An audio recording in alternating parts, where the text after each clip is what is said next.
If you've been looking at the Edmonton, Alberta market for a while and following it, you're going to want to check out this video while I take you through the 5 neighborhoods where property prices are falling fast. And I'm going to explain why. My name is Karen Stanko and I'm with Remax Real Estate.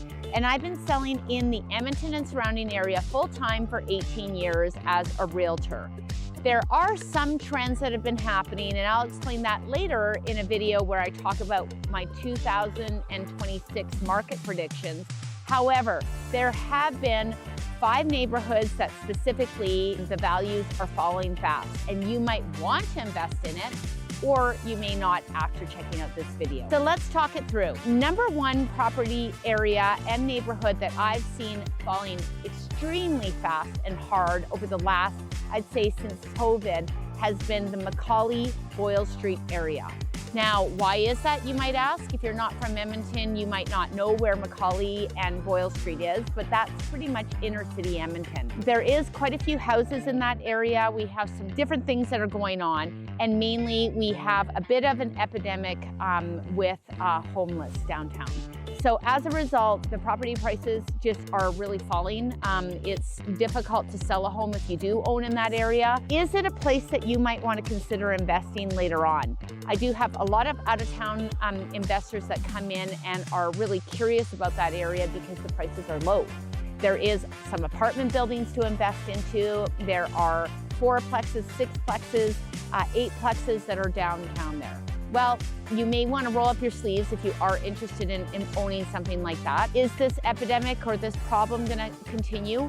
You know, there's a lot of people that are saying no, that it's going to get cleaned up, and that might be something that you can invest very low right now and follow the trend up.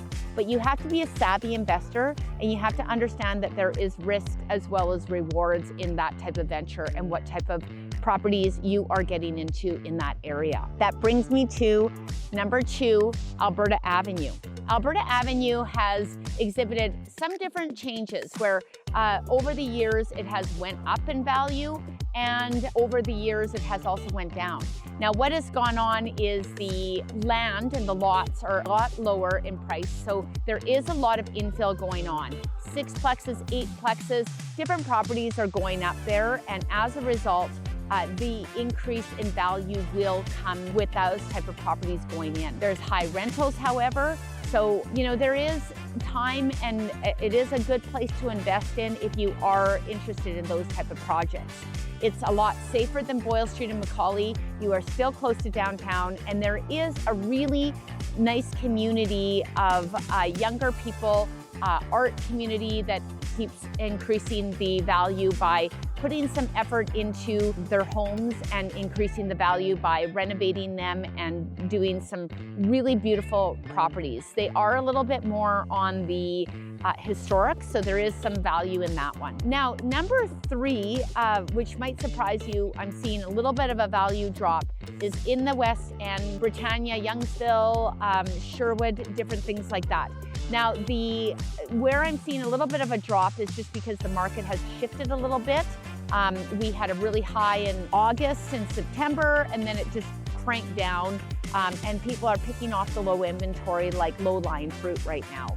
Now, this might shift a little bit longer, but what you're going to want to look if you decide to invest in that area is for lot value size, because a lot of people, again, have been doing a lot of infill in there, so there is still value in a larger lot, but if you're looking to invest in a smaller lot, you may be overpaying, and you got to watch that. I would say number 4 for areas that are decreasing in value is where it is developer heavy, where there is too many new properties going up and not enough demand.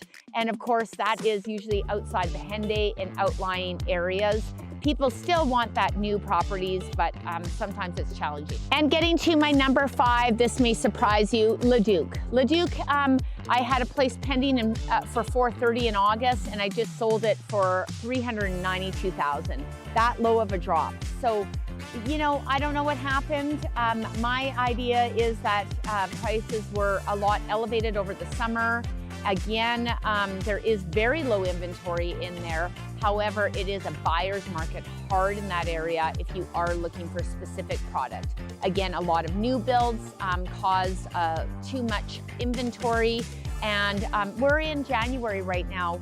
So a lot got picked off in November and December. We got low inventory, and the stuff that is left on there is probably overpriced and is going to get negotiated. If you are looking for a property to invest in, and it is January, very end of January in 2026, you're gonna wanna check it out now. It's a great time to buy. We have lower inventory, but that's gonna shift, I think, in April when the spring market hits, and we are going to see an increase in value. My name is Karen Stanko, and I'm with RE/MAX Real Estate. And I'd love to be a realtor of choice if you are thinking of investing or moving in or buying your first home in the Edmonton area. Thanks for joining me, and we'll see you on the next one.